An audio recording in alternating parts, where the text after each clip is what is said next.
Ok, perfecto. Buenas tardes, les damos a todos la bienvenida a nuestros acostumbrados webinars de la Sociedad Venezolana de Puericultura y Pediatría, la Junta Directiva. Les da la bienvenida y les agradece su interés en la educación médica continua. Les agradecemos mantener audio y video apagados. Si se desconecta, entramos con el mismo ID, clave o link. En este caso no se va a desconectar porque tenemos una actividad prolongada. Y preguntas, saludos y comentarios son muy bienvenidos por el chat. El día de hoy estamos por cortesía de FC Pharma. Vamos a esperar unos minutos a que se conecten más colegas para dar inicio a la charla del día de hoy, que es disfonía infantil, ¿cuándo preocuparnos?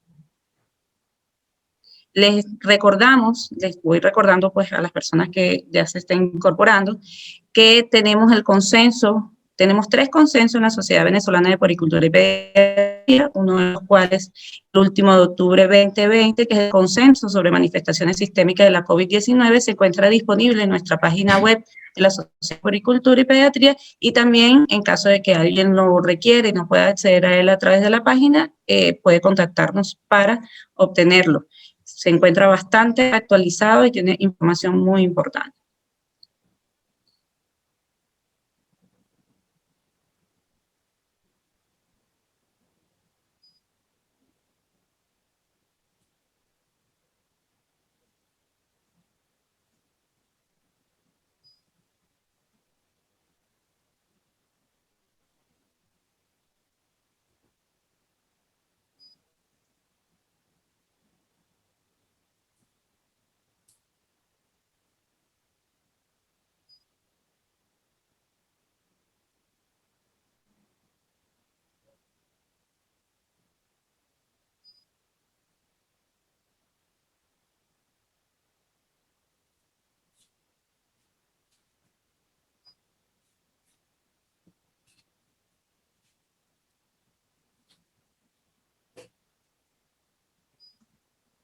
Perfecto. Perfecto, creo que ya estamos a punto de comenzar. Igualmente también me gustaría invitarlos a suscribirse a nuestro canal de YouTube de Educación Médica Continua, que lo pueden conseguir así, Educación Médica Continua en la Sociedad Venezolana de Puericultura y Pediatría, activar las notificaciones, suscribirse o darle a la campanita, como dicen los chicos, nuestros pacientes. Y les recuerdo, bueno, que estamos cortesía de Pharma. Voy a esperar 2 minutos y estamos por iniciar, doctora Ligia, ¿ok? Perfecto.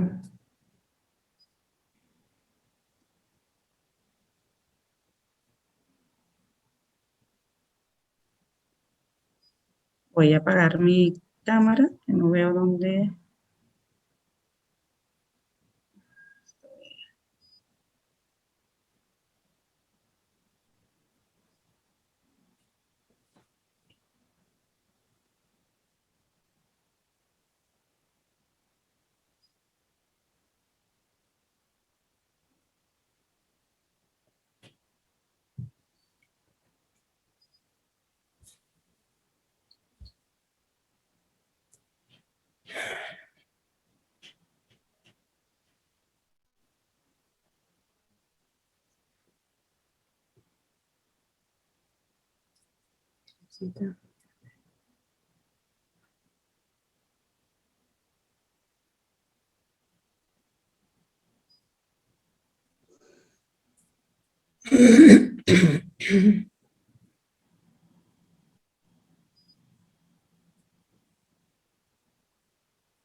Listo. Hay posibilidad.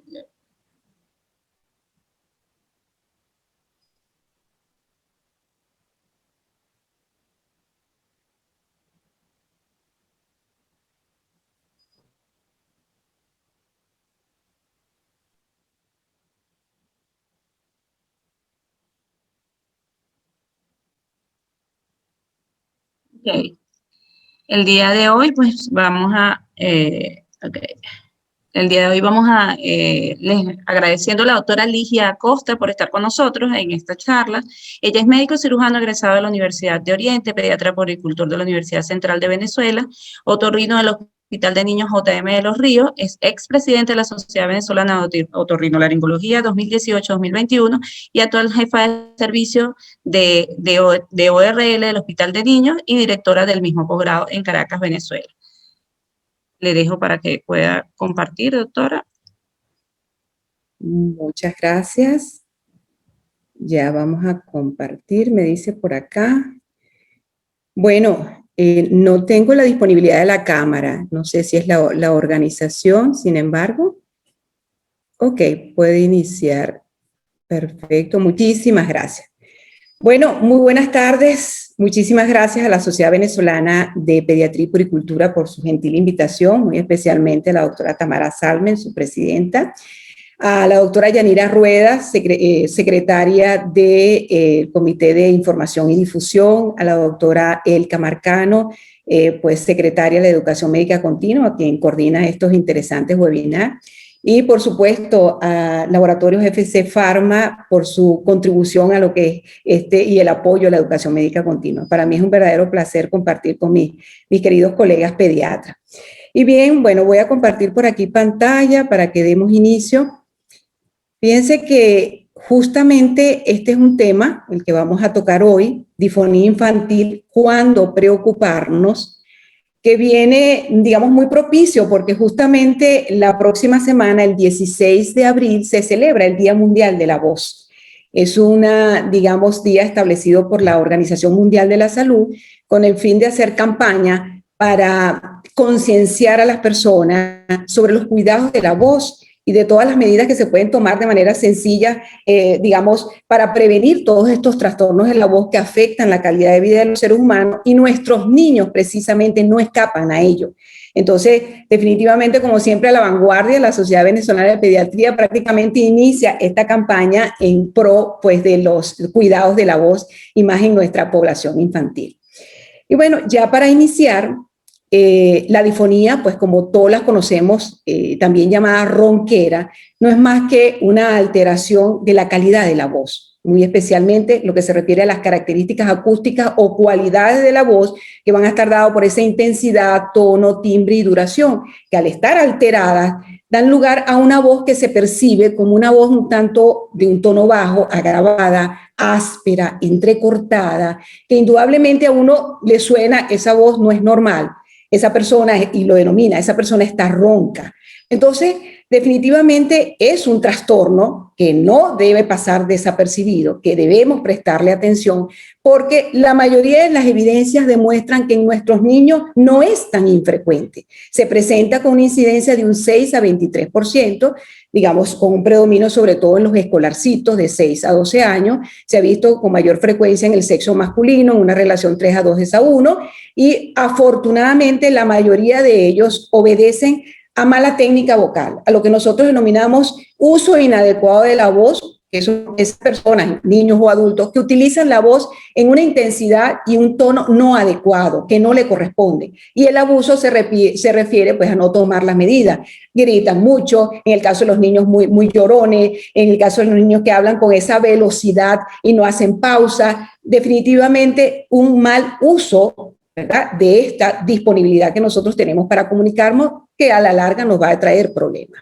Ahora bien, muchas veces en consulta a nosotros nos llegan los padres, doctora, bueno, yo le siento que a veces él tiene esa voz un poquito ronca, pero eso no es todo el tiempo. A veces un día sí, un día amanece, otro no. Sin embargo, me preocupa porque él dice, cuando ya son niños grandecitos, que de repente le dificulta para cuando quiere elevar la voz, cuando quiere cantar, siente cansancio o dolor cuando se va a expresar, anda permanentemente con un carraspeo o una tos seca, se queja de que le pica la garganta o siente irritación cuando habla mucho, y en ocasiones, doctora, yo lo veo y cuando él habla tiene una tensión en ese cuello y se le ven las venitas así todas engurguitadas. La mayoría de las veces se acompañan de una respiración ruidosa. Entonces, estos son síntomas muchas veces asociados a esa disfonía que la podemos identificar, que ya nos están hablando de que existe una perturbación probablemente de ese sistema fonatorio que tenemos que prestarle atención. En líneas generales, las disfonías, dependiendo, pues tomando en cuenta ese factor temporal, las hemos catalogado como agudas, aquellas que se presenta en un lapso no mayor a 15 días, generalmente aparece de una manera muy repentina. El diagnóstico es clínico en lo que escuchas esa voz. Ahora bien, puntualmente, siendo, digamos, yendo directo al grano, ¿cuándo debemos preocuparnos de que nuestros niños presenten disfonía?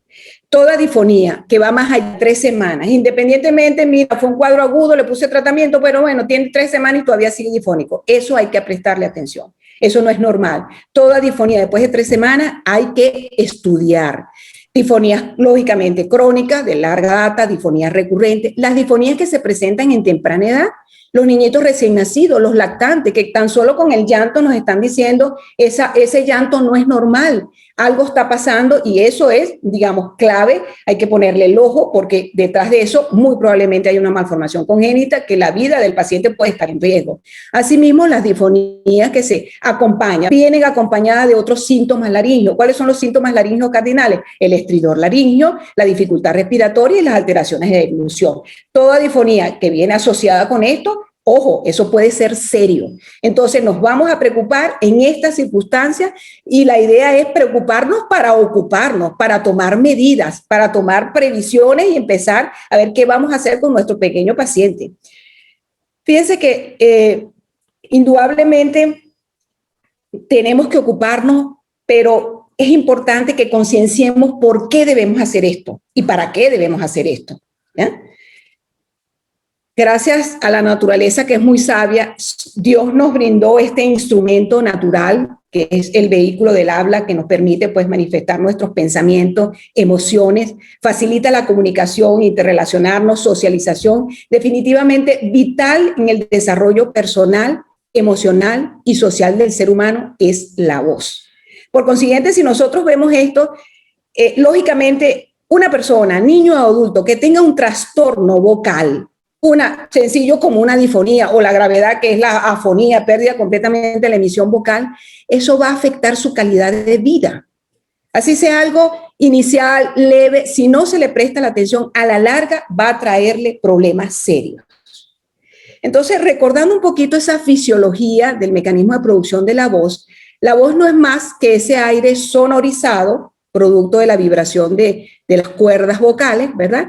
Que va a ser de alguna manera amplificado y armonizado con los resonadores y es lo que nos permite a nosotros pues tener este vehículo que nos facilita esa comunicación y la vivencia y el interrelacionarnos con nuestro entorno. Aquí vemos una telelaringoscopia en donde vemos nosotros cómo al venir ese aire, ¿verdad? De ese fuelle pulmonar, hace vibrar las cuerdas vocales y vemos ese mecanismo vibratorio y cómo se produce esa voz.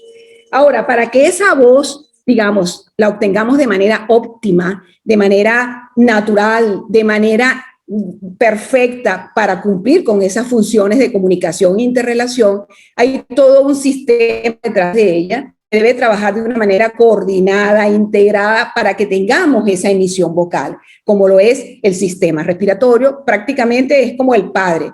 Si no hay un sistema respiratorio adecuado, unos pulmones con una capacidad para generar esa fuente de energía, que es ese flujo aéreo, definitivamente no vamos a tener voz. Imagínense ahorita, hoy día, todas las personas con secuela de COVID que quedan con este problema, van a generar disfonía. Entonces, ¿qué pasa? El sistema respiratorio, ¿verdad?, que manda ese flujo de aire que logra aperturar las cuerdas vocales y las coloca en vibración, ese aire, pues allí justo el aparato fonatorio propiamente dicho es ese esfínter laríngeo dado por las cuerdas vocales. Ellas vibran, se produce el sonido, pero ese sonido va a ser armonizado y enriquecido con todas esas características propias de las cavidades de resonancia que le dan esos armónicos y el timbre que identifica a cada ser humano. Gracias a esa, cuando pasa o atraviesa esa cavidad de resonancia, como son la nariz, los senos paranasales, la boca, etcétera.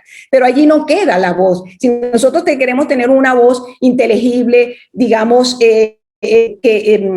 natural, hay otra serie de mecanismos que participan para que finalmente tengamos esa habla inteligible que nos permite comunicarnos. como es el sistema estomatognático. Recordemos el sistema estomatognático es ese complejo osteomuscular del tercio inferior de la cara que nos permite lo que es la articulación del sonido para que se produzca ese habla, ¿verdad? Para poder lograr una emisión vocal acorde. Asimismo, participan o necesitamos una integridad de lo que son esas áreas hipo, orofaringia y rinofaringia, dentro de las cuales se encuentran unas estructuras que son los esfínteres cricofaringio en la unión laringofaringia, que protege, el esfínter que protege toda esta encrucijada aerodigestiva. Esto tiene que funcionar de manera óptima. Asimismo, el esfínter del anillo de Pasavant, que es el esfínter velofaringio, que debe igualmente abrir y cerrar de manera acorde, que es el que prácticamente independiza la área rinofaringea de la orofaringea en el momento de la deglución, y esto debe funcionar de una manera coordinada. También participa en lo que es el mecanismo de producción de la voz, la postura.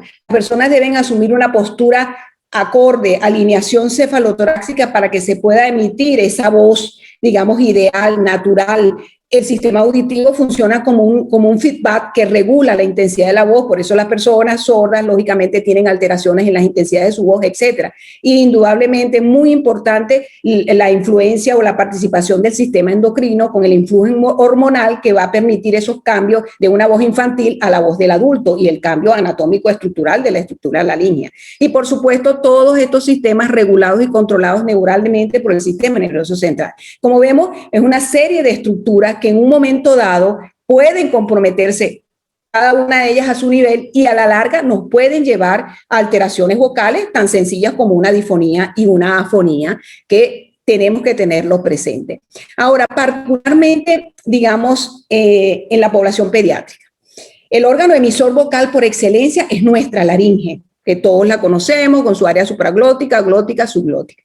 Pero precisamente la laringe infantil, a diferencia del adulto, ella está en una situación especial, porque ella, desde que el niño nace hasta aproximadamente la adolescencia, ella pasa por todo un proceso evolutivo de crecimiento, desarrollo, maduración. Ese proceso precisamente la hace susceptible. Está en una condición de minusvalía, de fragilidad en relación a la de adulto, y que fácilmente sufre alteraciones que la pueden llevar a trastornos vocales como difonía. Y entonces se establece un círculo vicioso, porque en el pequeño paciente, esa pequeña alteración que sufra nuestra laringe lo lleva a trastorno vocal. Y el trastorno vocal, él tiene que hacer un esfuerzo mayor para tratar de emitir la voz, ¿verdad? Y ese esfuerzo mayor, a su vez, se convierte en un círculo vicioso porque provoca o impacta negativamente en todo su desarrollo evolutivo. De allí que es importante conocer esa fragilidad que tiene la laringe del niño. En líneas generales, si recordamos, en el pequeño paciente, en el bebé recién nacido, la laringe está ubicada en una posición mucho más alta. Prácticamente la epiglotis contacta con el paladar.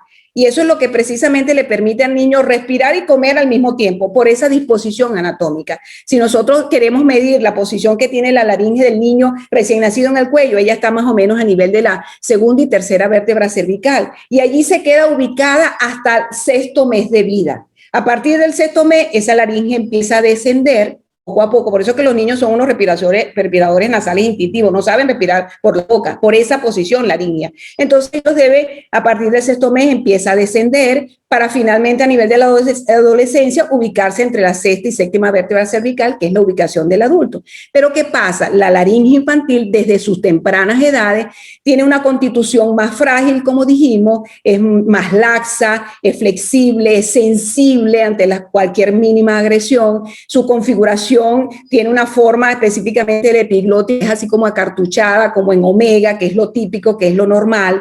Sus diámetros, por supuesto, el tamaño, dependiendo de la edad del niño, es mucho más pequeña, lógico, en relación al adulto. Las longitudes de sus cuerdas vocales son mucho menor que el adulto. Los diámetros en general son, por supuesto, mucho más reducidos. Cualquier mínimo proceso inflamatorio me va a dar síntomas laringeos que inmediatamente, digamos, pueden ser identificados. Y por supuesto, en líneas generales, una configuración, digamos, que tiene sus variaciones en cuanto a los diámetros glóticos, subglóticos con respecto al adulto. Entonces, esta sería la imagen ya de una laringe de un niño adolescente, casi 14, 15 años, que tiene todas las características del adulto, en donde hay pues una configuración que se ve mucho más firme, una epiglotis plana, unas longitudes de sus cuerdas vocales mayor, en donde incluso las cuerdas de los niños, de los varones, es mayor que la de las hembras, ¿verdad? De allí pues la característica de la voz de los varones, que es un poco más grave que de las hembras, que somos más agudas, y los diámetros, por supuesto, son diferentes. Entonces, esto es muy importante para entender la fragilidad que tiene la laringe de nuestro paciente pediátrico. Por otra parte, yéndonos ya directamente a lo que es el pliegue vocal, las cuerdas vocales, hasta la edad de 4 años son cuerdas muy maduras, en donde hay una mucosa donde hay gran vascularización, que cualquier mínimo trauma lleva a un proceso inflamatorio y edema por esa gran vascularización. Tiene, además, desde el punto de vista de celularidad, gran cantidad de fibroblastos. A cualquier mínimo trauma, eso genera un proceso de fibrosis y de cicatrización, y de allí la estenosis subglótica en los pequeños pacientes. El niño generalmente se caracteriza por debajo de los 2 años, que por esa conformación anatómica y esa posición tiene una voz aguda. Usted llama por teléfono y la atiende en una casa, un niñito por debajo de los 4 años, usted no sabe si es un niño o una niña, porque simplemente la conformación anatómica que tienen sus cuerdas vocales todavía no hay definición para cambiar de tono. Afortunadamente, en la medida que todos estos procesos van avanzando y viene la participación del sistema endocrino con su influjo hormonal, alrededor de 14 años, ayuda a la conformación final de ese crecimiento laríngeo, y se establece lo que se llama la muda vocal o puberfonía, en donde los niños, por supuesto, en esa etapa tienen alteraciones en su voz fisiológicas normales por esa transición de cambio de una voz infantil a una voz, pues, del adulto, ¿ya?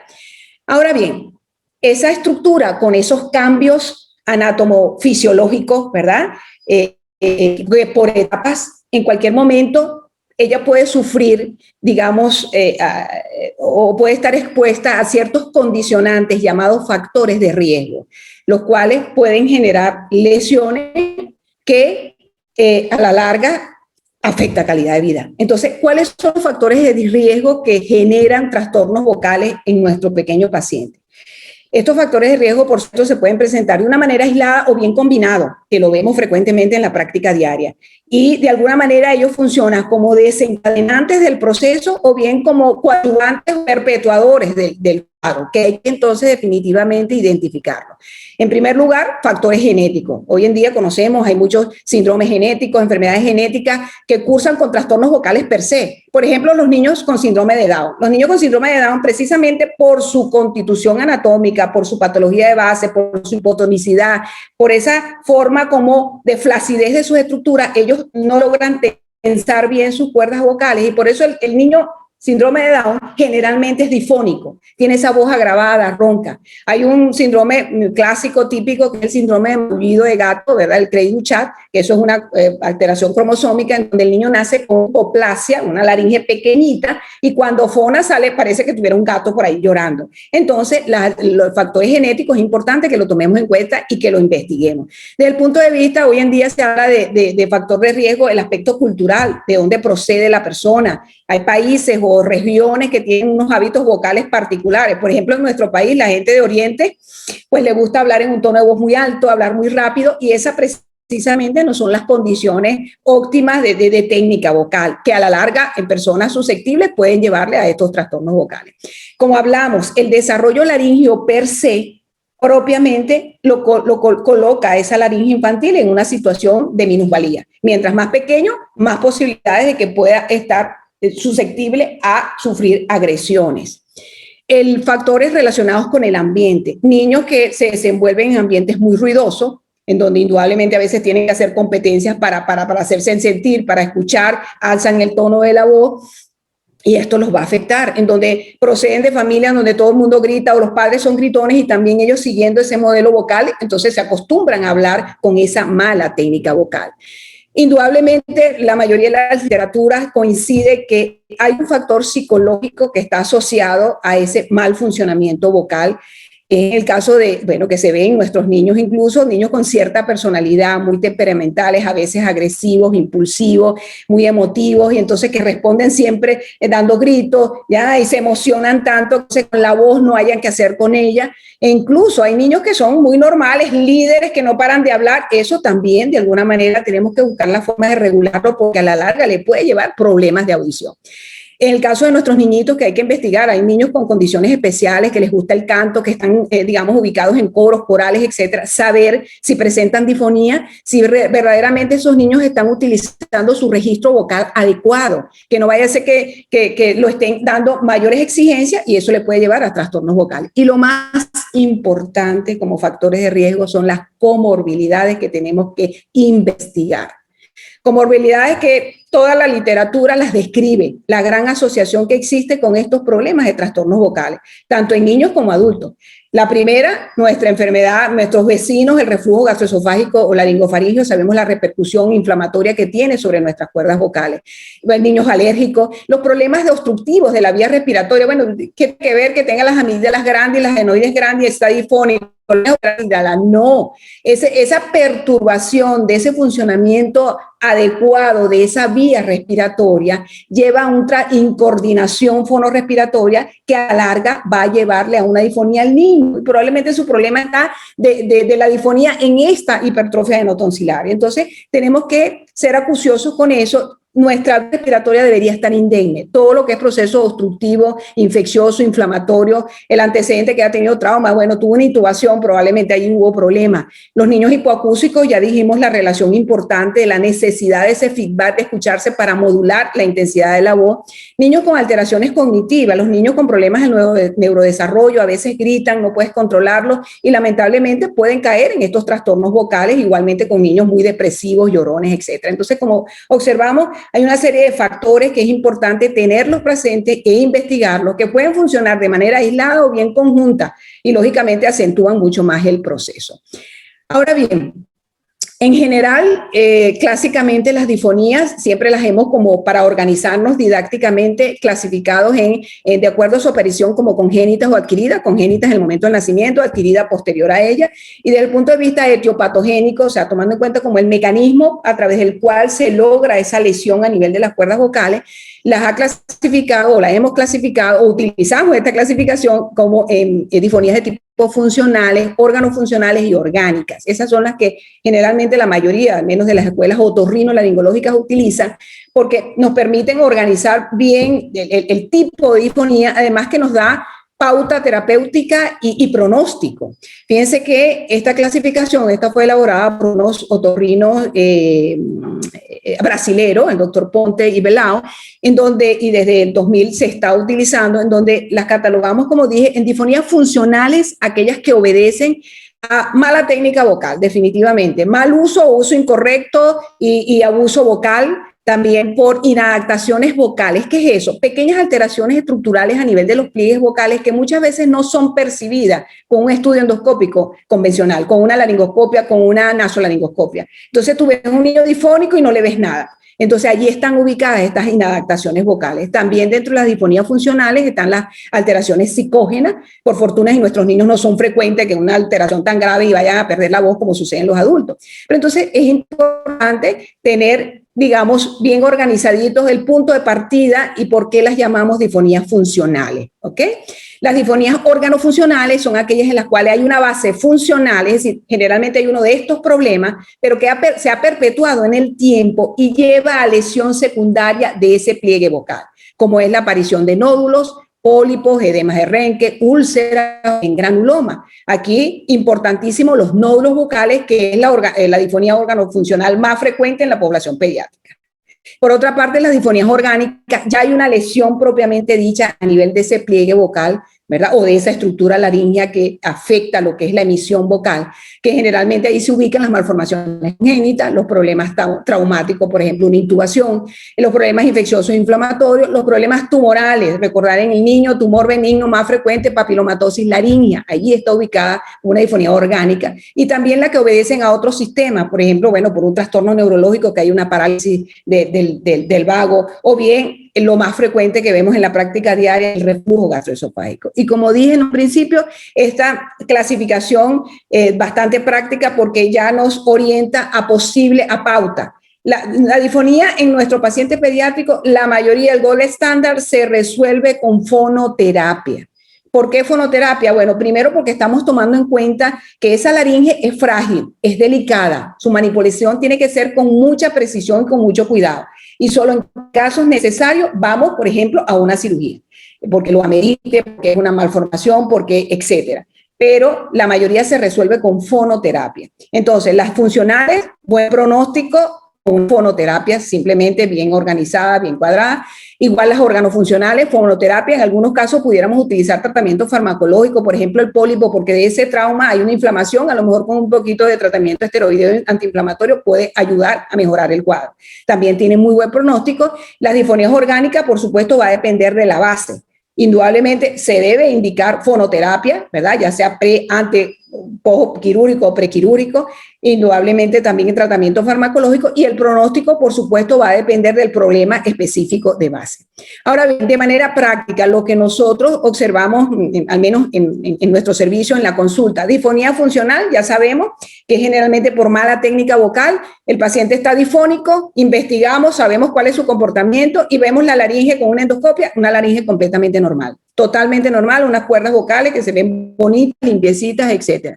Como podemos ver también, unas cuerdas vocales normales, pero la configuración de la estructura laringea cuando el niño fona, vemos que ese ángulo, digamos, anteroposterior está como más reducido, es lo que nosotros llamamos hiperconstricción laringea, ¿verdad? Porque él hace tanto esfuerzo para tratar de fonar, y muchas veces vemos las bandas ventriculares, que son las falsas cuerdas un poco engrosadas, pero las cuerdas vocales como tal están sanas. Entonces uno dice, bueno, estas son las consecuencias de ese esfuerzo vocal que está haciendo ese niño, de esa sobrecarga.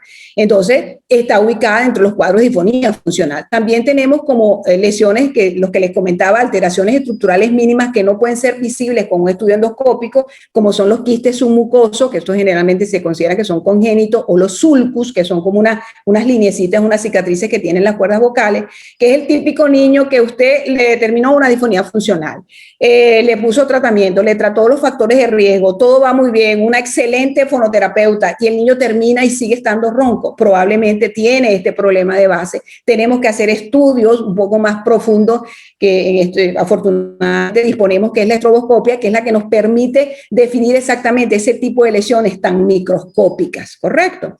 Con respecto a la disfonía órgano-funcional, ya sabemos, disfonía funcional que persiste en el tiempo y lleva a una lesión orgánica. En este caso, en nuestros niños, lo más frecuente son los nódulos vocales, los nódulos en beso, que generalmente esta imagen que vemos nosotros como dos bulticos en las cuerdas vocales, en esa unión del tercio anterior con el tercio medio de la cuerda vocal, que no es más que un proceso inflamatorio por ese sobreesfuerzo que hace el niño para tratar de emitir la voz.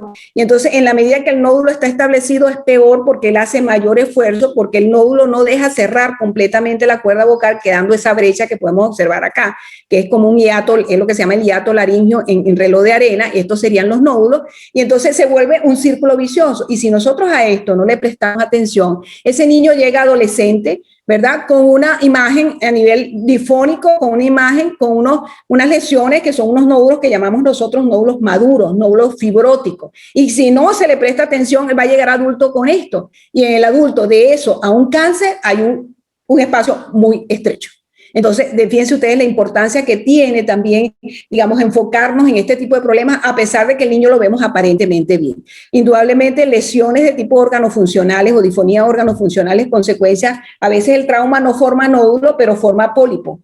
Y hay un proceso inflamatorio, que es ese pólipo, que es esa inflamación allí enrojecida, que con un tratamiento probablemente farmacológico, antiinflamatorios y buena terapia vocal, eso se resuelve de inmediato.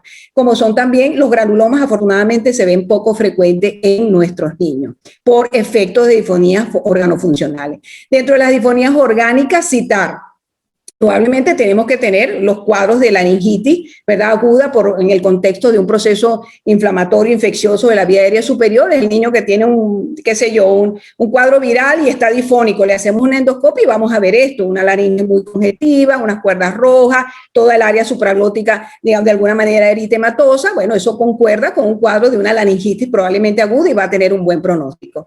La causa, si se quiere, en nuestro medio, que la vemos con mucha frecuencia, nuestros vecinos, el reflujo gastroesofágico, reflujo faringolaringio, que definitivamente agreden mucho ese ácido a las cuerdas, a lo que es la estructura laringea, y da esa imagen típica de laringitis posterior, en donde sobre todo vamos a observar un gran edema de esta región posterior de la laringe, de los aritenoides, región interaritenoidea, las cuerdas vocales, y lógicamente eso altera el funcionamiento de esa dinámica laringea y se convierte, mientras más reflujo, más difonía, más esfuerzo, mayor lesión, y se combinan muchas veces las lesiones. También tenemos los cuadros que hemos visto, que lo vemos con frecuencia, como lesiones orgánicas propiamente dichas, las parálisis de cuerdas, que pueden ser uni o bilaterales, dependiendo de la severidad de la parálisis. Esto son las que se acompañan con otros síntomas laringeos como estridor y dificultad respiratoria. Entonces, ojo, eso es serio. Tenemos también las disfonías de los recién nacidos, que es el niño que nace y no se le escucha el llanto, o bien nace con un llanto muy débil. Eso es una membrana laringea hasta que no se demuestre lo contrario, que dependiendo de la magnitud de la membrana, de la extensión, se acompaña de estridor y se acompaña de dificultad respiratoria. Entonces, ojo con esas disfonías de temprana edad. Muy frecuente, y lo vemos de consulta, bueno, si se quiere, semanalmente, lamentablemente, son las disfonías por tumor benigno laringeo más frecuente en la población pediátrica, que son el papiloma laringeo, producido por el virus del VPH. Lamentablemente, pues, ni modo, nuestro país cada vez en peores condiciones, peor grafía en nuestra población, peor oportunidades para vacunaciones, porque eso se puede prevenir con vacunas. Definitivamente, lamentablemente, pues los niños caen con este cuadro, y es la típica disfonía que generalmente aparece alrededor de los 2 años de edad, se instala y va progresivamente incrementándose, muchas veces llega a la afonía, y en ese incremento el niño se le va asociando dificultad respiratoria y estridor, que hay que pensarlo siempre. Una disfonía continua que va progresando y que se le suman otros síntomas laringeos en nuestro medio, en nuestro pobre paciente que nos llega al hospital, eso es una papilomatosis laringea hasta que no se demuestre lo contrario, y eso es estudio estricto, ¿ya? Y por supuesto tratamiento. También las disfonías orgánicas por traumas, por manipulaciones, cuerpos extraños, intubación, que lesiona indudablemente las cuerdas vocales y va a dar definitivamente su repercusión. Tomando en cuenta los grupos etarios, pudiéramos nosotros tener como un esquema. En recién nacidos y lactantes, los más frecuentes son las disfonías de tipo orgánica, ¿verdad? Sobre todo por malformaciones congénitas, siempre el reflujo está allí a la vanguardia, y o bien dado por síndrome genética. En preescolares y escolares, lo más frecuente son las disfonías funcionales y órganos funcionales, afortunadamente tratables y recuperables, producidas por nódulos en beso, que se manifiestan como nódulos en beso. Y también siempre, muchas veces asociadas están el componente orgánico por reflujo gastroesofágico, que se ve en estas edades igual, y la papilomatosis laringea. Y frecuentemente en nuestros adolescentes realmente predominan las disfonías órgano-funcionales con la manifestación típica, que es el pólipo. Tomando en cuenta el contexto de esto que nos ha tocado vivir, como es la pandemia del COVID-19, quiero comentarles lo siguiente con respecto a esto que estamos viviendo y a la repercusión o el nexo que tiene con los trastornos vocales. Definitivamente, pues para nadie es extraño que todo esto nos ocasiona una situación en el ámbito familiar de estrés, de angustia, de mucho miedo. Padres, digamos, bueno, con todo lo que está pasando, y sobre todo tienen una descendencia, el miedo que alguien de la familia se enferme, toda esa gran tensión, nuestros niños la captan, lógicamente, y también se tornan temerosos, angustiados, inseguros, y lo van a reflejar muchas veces en cambios en su personalidad, y más aún si ya tienen un terreno previo de que son niños así con esa personalidad tan aprensiva. Entonces crean esas tensiones generales y musculares intra y extralaringeo, haciendo un mayor esfuerzo vocal. El que es difónico se pone peor, ¿ya? Y más a eso, si le sumamos, por supuesto, lo que es el uso de tapaboca, que ni modo, hay que hacerlo. Ellos tienen la necesidad, el pequeño paciente, de incrementar el tono de la intensidad de su voz para hacerse entender. Y estamos entonces en un círculo vicioso. Entonces, definitivamente, hay que manejarnos con nuestros niños que ya tengan un terreno factible de posibles trastornos vocales o ya lo estén viviendo. Con estas cosas, pues aplicar herramientas lo más sana posible para que ellos se manejen y no se estresen tanto, y bueno, ver cómo manejamos lo de los tapabocas para darle ese descanso y que ellos se puedan expresar adecuadamente. Ahora, el niño que maneja, que lamentablemente se nos infecta por COVID, pues dependiendo de la severidad de su compromiso, lógicamente en un momento dado, un cuadro de leve a moderado puede hacer una laringitis, ¿verdad? Lo que vimos, un proceso que compromete inflamatorio todo lo que es el área laringea de cuerdas vocales y bueno, debe tener una evolución favorable como en el caso del COVID cuando es leve, ¿ya? Pero en los casos severos, niños que han tenido necesidad de múltiples complicaciones en terapia intensiva, etcétera, hay el riesgo de que por el mismo virus, ¿verdad? O las mismas, complicaciones del virus, vayan a ser una neuropatía laringea con parálisis o paresia a nivel postviral. Esto se ha visto en adultos, en niños realmente revisando la literatura no conseguí, pero eso está planteado. Y bueno, es algo que tenemos que tener presente. Igual, muchas veces quedan con secuelas como quedan los adultos cuando han tenido compromisos importantes desde el punto de vista de ese fuelle respiratorio, pues que les hace falta esa energía, esa potencia en ese aire para exhalarlo y se establece como una fatiga laríngea que a la larga lo va a llevar, por supuesto, a trastornos vocales. Entonces, en el contexto de esta pandemia, tener esto presente, indudablemente para los niños que los manejamos en casa, tomar las medidas para evitar mayores complicaciones. Ahora bien, ¿qué vamos a hacer con nuestro paciente disfónico? ¿Verdad? Y sobre todo tomando en cuenta aquellos parámetros que dijimos en cuando tenemos que preocuparnos.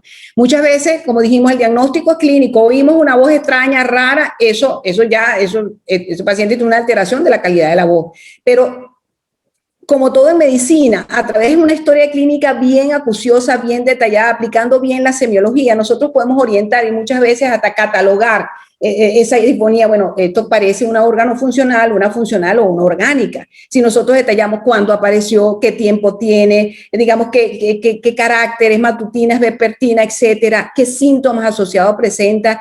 Como dijimos, las comorbilidades acentúan o desencadenan o acentúan estos procesos, los hábitos vocales que hay en la familia, incluso personales del niño, nos van a orientar mucho. E indudablemente existe, una vez que tengamos el paciente que ni modo entra dentro de esos cuadros que hay que estudiar a profundidad, el estudio gold estándar es la evaluación endoscópica de esa estructura laríngea. Afortunadamente, yo creo que la buena parte de los centros disponen de los estudios endoscópicos con aparato flexible, que es uno de los más usados en la población pediátrica, desde niños hasta adultos, que muchas veces viene aceptado por los niños, que nos permite conocer cómo está toda la dinámica, no solo de toda la vía respiratoria, la estructura laríngea como tal, cómo se encuentra, cómo está esa fisiología. Y bueno, en algunos casos podemos también ameritar un estudio que realizamos hoy en día, que incluso con estos mismos aparatos, simplemente adaptándoles una luz especial que nos permite ver cómo es ese mecanismo de vibración de las cuerdas vocales y detallar identificar aquellas lesiones estructurales mínimas. Entonces, fíjense, esto es un paciente que se le realiza una caleidoscopia, ¿verdad? Lo mandamos a fonar, vemos cómo está la estructura, la dinámica, etcétera. Y en líneas generales, bueno, no hay una lesión grande. Aquí le colocamos luz estroboscópica y fíjense ustedes que a pesar de ser un laringoscopio, digamos, un naso flexible, logramos ver ese movimiento vibratorio, si se hace acorde o no, y eso nos aporta gran valor para el tratamiento y el pronóstico que puedan tener estas lesiones en nuestra población infantil. Indudablemente, dependiendo del cuadro, de la orientación diagnóstica, disponemos de otra gama, de la batería de estudios que podemos necesitarlo en un momento dado, como estudios de imágenes, estudios más específicos de la voz, estudios de punto de vista para ver la parte neurológica, o en algunos casos tenemos que llevar al paciente a pabellón para hacerle una exploración directa y definir qué es lo que está pasando. El hecho es que, afortunadamente, con el examen clínico, ¿verdad? Y un estudio endoscópico, tenemos nosotros muy probablemente casi que 80 o 90% del diagnóstico y podemos catalogar y ya dar una terapéutica en nuestro pequeño paciente. En cuanto al tratamiento, en buena ley, indudablemente en donde el niño tenemos que verlo como un ente, digamos, global, y que son muchos los factores que pueden influir. El tratamiento ideal para estos trastornos vocales es en equipo. con un equipo multidisciplinario donde cada quien desde su frontera aporte para el beneficio de nuestro niño. Indudablemente el pediatra marca la pauta como ese internista que nos lleva pues de la mano en ese seguimiento y en esa vigilancia de cualquier alteración que presente el pequeño paciente. En el caso de los trastornos vocales, la participación por supuesto del otorrinolaringólogo quien va, o el foniatra que evalúa toda esa, digamos, sistema fonatorio y, lógicamente, tanto los fonoaudiólogos como los terapistas vocales, todas aquellas personas que realicen ese trabajo rehabilitatorio son fundamentales porque es base del tratamiento de las disfonías infantiles. Muchas veces necesitamos de otras especialidades como el psicólogo, niños con traumas importantes desde el punto de vista emocional, que hay que ayudarlos, o bien se diagnostica un reflujo franco, nos tenemos que, digamos, acompañar de los gastroenterólogos para solucionar el caso de estos problemas de disfonía. Por eso hablamos nosotros de un tratamiento que va dirigido a la causa, ¿verdad? Que podemos definirla, si un reflujo, vamos a manejarlo conjuntamente con fonoterapia, otorrino, pediatra y gastro. Como tratamiento farmacológico disponemos, ya será el pediatra, será el otorrino o el gastro que tome la decisión de acuerdo a la definición del diagnóstico específico, pero tenemos la disponibilidad de tratamientos antiinflamatorios esteroideos, hay esos procesos inflamatorios, por supuesto el uso de antirreflujo y antibióticos en algunos casos si es necesario. Y la fonoterapia que como dijimos es el gold estándar. O sea, el tratamiento para la disfonía infantil es un tratamiento por sobre todas las cosas conservador, a menos que sean de esas disfonías orgánicas que no hay otra opción, una malformación congénita, una papilomatosis, un problema de X. Entonces, vamos a un tratamiento quirúrgico. Pero el gold estándar es fonoterapia, que se puede iniciar desde los 5 años de edad. Y hoy en día el objetivo es concienciar a nuestros niños, enseñarles herramientas para que ellos se sientan motivados a mejorar esos hábitos vocales, aprender a manejar su voz, aprender a controlar sus tensiones y, por supuesto, todas las medidas de higiene vocal. Y tratamiento quirúrgico, que allí funcionamos nosotros pues, para ayudar a solucionar el problema. Las técnicas de higiene vocal conocidas por todos, igual que en el adulto, adecuada hidratación, buena técnica vocal, enseñarlos a no forzar la voz, no gritar, hablar despacio, a una intensidad adecuada. Importantísima que la vía respiratoria, nos lo dicen nuestros hermanos neumonólogos, es una vía única. Lo que pase aquí va a repercutir aquí, va a repercutir aquí abajo. Entonces, mantener una ventilación nasal para que ese aire, pues, de manera adecuada, preparado, entre a esa vía respiratoria inferior y se pueda hacer toda esa dinámica adecuada para la emisión vocal. Mientras hay problemas aquí, posiblemente podemos tener cercanos problemas a nivel laríngeo.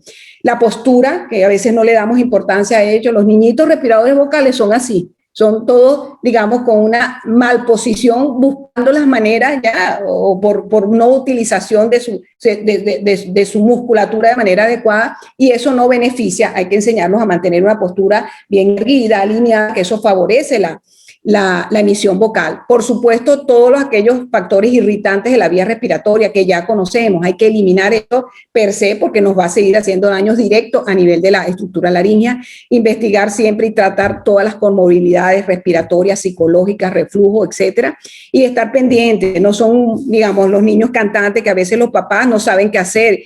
Y bueno, hay que prestarle atención a ese llamado que hace su hijo, está en un coro, está difónico, pero el profesor, no sé, no dice nada. Vamos a llevarlo con una persona especializada que verifique si realmente lo están utilizando, o mejor dicho, él está utilizando su registro vocal, adecuado.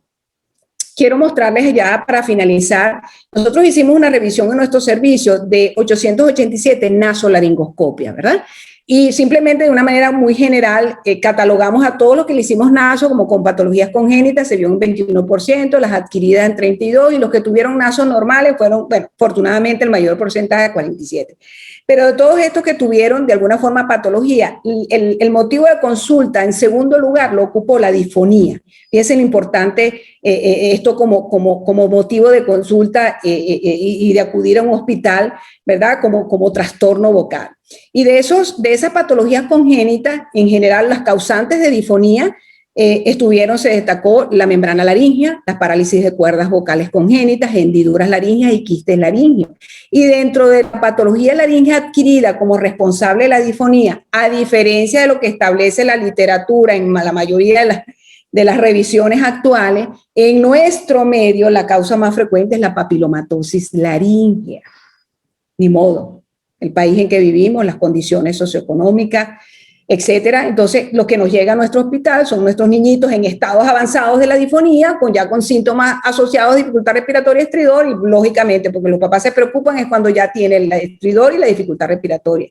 Entonces, esto es algo que nos debe hacer un llamado, porque hay que insistir en ese niño con esa disfonía ya después de 3 semanas de evolución. Otra de las razones, que en nuestra revisión tuvimos disfonías por reflujo, o digamos, signo subjetivo de reflujo en un segundo lugar dentro de las adquiridas, y los nódulos en beso, fíjense que ocupó en nuestra casuística el tercer lugar.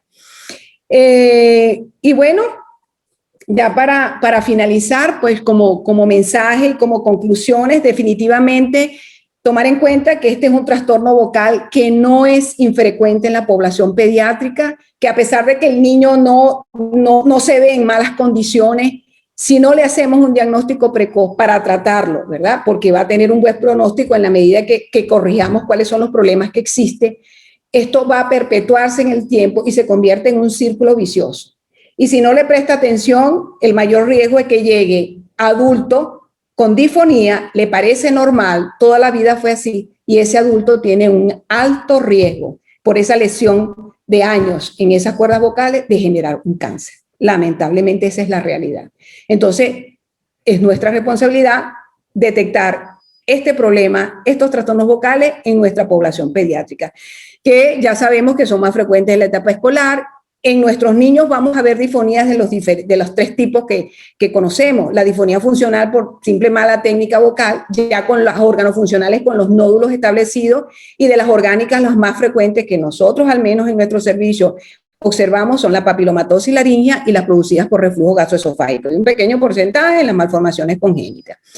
Siempre debemos investigar esos factores de riesgo. Pueden ser detonantes o desencadenantes y coadyuvantes, y se pueden muchas veces mezclar varios factores de riesgo y por supuesto complican el cuadro o empastelan el cuadro. Tener siempre presente en cualquier persona, niño y por supuesto adulto, disfonía de más de 3 semanas de evolución, disfonías de edades tempranas, disfonías asociadas con síntomas, otros síntomas como estridor y dificultad respiratoria, trastornos de glutorio. Eso debe ir a un estricto estudio endoscópico. Tenemos que ver esa laringe, tenemos que ver qué está pasando, tenemos que verificar cuál es esa dinámica que está cumpliendo ese paciente para ver cómo lo podemos ayudar. Y bueno, lo más importante que el tratamiento, pues en los casos funcionales y órganos funcionales, fundamental es la fonoterapia. Allí vamos de la mano con nuestro fonoaudiólogo y terapistas, son indispensables para llevarnos a nuestro paciente a las condiciones normales. Sin ellos, difícilmente podamos controlar la situación. Y por supuesto, algunos casos de disfonías orgánicas necesitan ese tratamiento igual, porque el niño queda con secuela por ese mal hábito de toda la vida o de tanto tiempo, o ya que fue sometido a cirugía, va a necesitar igual fonoterapia. Bueno, mis amigos, esto era todo lo que les quería comentar. Simplemente me despido, muchísimas gracias, a la orden con las preguntas, y bueno, nada, el llamado a sumarnos, a seguir exigiendo nuestras vacunas, especialmente para el gremio de nuestros colegas, que son los más, digamos, prioritarios para por ahora recibir las vacunas y de alguna manera minimizar todas estas pérdidas que hemos tenido lamentables de nuestro recurso humano, tanto colegas médicos como el personal de salud, y por supuesto seguir exigiendo para que también nuestros familiares tengan derecho a la vacunación que nos corresponde y librarnos de esta terrible pandemia o de este terrible virus como es el COVID-19. Muchísimas gracias a todos ustedes, en mis redes donde me pueden ubicar, y bueno, estamos a la orden para las preguntas. Muchísimas gracias, doctora. De verdad que, pues, una vez más le agradecemos por esta maravillosa charla que nos ha dado el día de hoy. Y bueno, como algunas menciones hay por allí que nos dicen que una clase magistral. Voy a leer algunos comentarios en el chat. Hay muchos saludos desde Barinas, el doctor Ricardo Encinoso, la filial Trujillo muy presente, la doctora Migdalis Mendoza, la doctora Tamara Sánchez le escribe maravilloso, una clase magistral, felicitaciones, la doctora Yanira Rueda, felicitaciones Ligia, como siempre, excelente, Emanuel Gutiérrez, excelente doctora, excelente exposición, bueno, muchas felicidades desde Lilian Venegas, de pediatra de Barquisimeto, desde el Hospital de Niños, bueno, le mandan felicitaciones y saludos, bueno, muchas felicitaciones y saludos, vamos a ver, por acá 6 preguntas, excelente, como siempre mi queridísima Ligia, la doctora Reina Prieto, excelente una clase magistral, desde Barquisimeto, saludos y bendiciones. Zulay Lugo, felicitaciones a la sociedad por tan excelente presentación, nuestra querida maestra y doctora Ligia Costa. Bueno, estamos nosotros muy agradecidos, de verdad que esto fue maravilloso. Excelente conferencia como siempre. Marta, Jenny de Freitas, desde Guanares, la doctora Marta Pontón. Saludos a Portuguesa. Sí, Excelente gracias, ponencia, Línea Abel García, Ángel Martínez, felicidades, doctora, excelente. Bueno, hubo un gran aforo, Betsy Lugo, bueno, felicitaciones. Otra doctora Elka Marcano, desde Guasipati, la doctora, saludos, también le manda a Ed, esa es mi madre querida. La doctora Noraima, gracias por esa magistral conferencia. Teolinda, gracias por tan excelente presentación a la Ligia, la sociedad. Yalitza Moreno, desde Maracaibo. Doctora Ligia, muchísimas gracias. Bueno, doctora, la están viendo desde todas partes. Aparte que estoy segurísima que está Chile, hay varias gente de afuera, mucha gente me pidió el link. Felicitaciones por tan excelente clase, doctora Ligia. Jennifer Galavata, muy didáctica, como siempre. Pérez de Valencia, excelente conferencias, bienvenidos. Carabobo, Boconó Trujillo, María Elena, bueno, Trujillo está on fire, tienen hoy tan full. Jesús Villarruel, felicidades, doctora Ligia, excelente como siempre, saludos desde Santiago, Rita Elena, saludos Rita, Santiago de Chile. Gipsy Pino, recién supe, la charla está grabada, sí, va a quedar grabada, va a quedar en nuestra canal de Educación Médica Continua, que lo tienen en la pantalla. María Antonieta, felicidades, doctora, muy buena y didáctica conferencia. Sí, bueno, finalmente nuevamente agradecerles, recordarles a nuestros queridísimos pediatras que tenemos nuestro tercer consenso, que lo revisen, que lo utilicen, que sigan nuestras redes, tanto el Instagram como el YouTube, que vamos a seguir muy activos, que todas las filiales tienen muchas actividades semanales, y tenemos un calendario académico bien diverso. Agradecemos hoy de verdad el apoyo de Pharma, porque esta actividad fue maravillosa y tuvimos mucho apoyo de ellos, de sus productos. No tenemos conflictos de intereses, pero sí queremos agradecer los productos que tienen en pantalla, que no es más que amoxicilina y ácido clavulano, y que bueno, están disponibles, que yo de verdad que tampoco los conocía mucho y me gustó conocer que existen los productos. Acá hay la doctora Ligia por soporte, excelente tema, buenos puntos y nos ayudan mucho, sobre todo los residentes de los diferentes posgrados de otorrinolaringología del país. Saludos al Hospital Vargas de Caracas.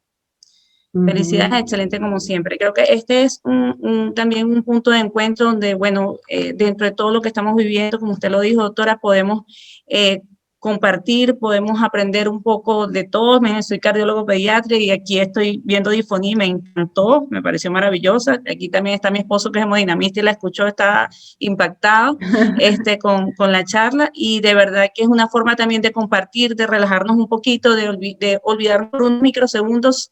Y también es un frente, es una lucha, es una forma de seguir adelante, es una forma de hacer el donde estamos, y no significa que no estamos siendo consecuentes con todo lo que estamos viviendo, todo lo contrario, aquí estamos para recordar que seguimos existiendo y que necesitamos mucho más para nuestros pacientes, nuestros pequeños pacientes. Así es.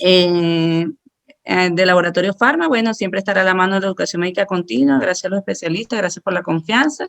Creo que no tenemos preguntas, no quedaron mayores dudas. La doctora Ligia siempre ha sido una excelente oradora, pues realmente sí, excelente. La doctora Rosa Valles, qué bueno que va a quedar grabada porque llegué tarde. Desde Coro, Guanipa, excelente exposición. Bueno, de verdad que Naín Pérez, muy buena charla didáctica desde Valencia. Orgullo del Hospital de Niños, dice la doctora Francis Sánchez. que es la doctora Ligia, sí, orgullo de las Otto Barbie. Esa es mi maestra Franci, esa es mi maestra Franci. No, pero qué bueno. No, yo creo que el aporte de FC Pharma en facilitarnos la plataforma, que hay la oportunidad de que tanta gente se conecte, es maravilloso, y qué bueno que nuestra gente de todo el país, porque de verdad que así nos pasa a nosotros en la Sociedad de Otorrino cuando hacemos estas actividades, conectan, la gente busca las maneras, a pesar de toda la adversidad, y sabemos lo que cuesta y lo difícil de la señal de internet en nuestro ámbito, pero bueno, esa es la idea, y yo creo que las organizaciones, igual ustedes, en el caso nuestro, y todas las organizaciones médicas, tenemos que seguir utilizando estas herramientas para llegarle a la gente. Ni modo. Y más aún, o sea, tenemos muchas dificultades para los traslados. Ahora ni siquiera podemos ir a grupos a hacer talleres fuera en el interior como lo hacíamos anteriormente. Pero entonces, definitivamente tenemos que seguir en esto. Nos queda, y como tú dices, es una oportunidad para compartir, para intercambiar, para aprender entre todos. Así es, ese es el deber ser. Eso es lo que nos toca por ahora. Sí, señor. Por aquí otros saludos más porque hay más. Mire, desde la filial Apure también. Gracias por excelente información. Desde México, Francisco Enrique, excelente ponencia. Wow, muchísima gente. Desde Socopó, Estado Barín, la doctora María Ochoa. Y excelente mi madrina de posgrado desde Puerto Ordaz, Bianca. Francis. Sí, Estoy muy segura. Bueno, no queda más que invitarlos para nuestro próximo webinar. En la próxima semana vamos a tener algo bastante interesante con infectología.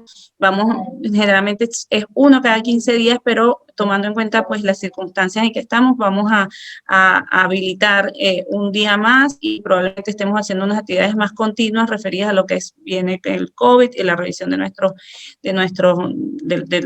consensos que ya tenemos, y bueno, a seguir en estas actividades, sigan apoyándose. Los que no estén inscritos, si pueden, inscríbanse. Es importante apoyar a la sociedad. Se está haciendo un esfuerzo maravilloso, inmenso, que ya viene desde muchos años atrás, en mantener la sociedad activa. Creo que somos una de las sociedades que están bastante organizadas, que están bien activas en su educación médica continua y en todo lo demás.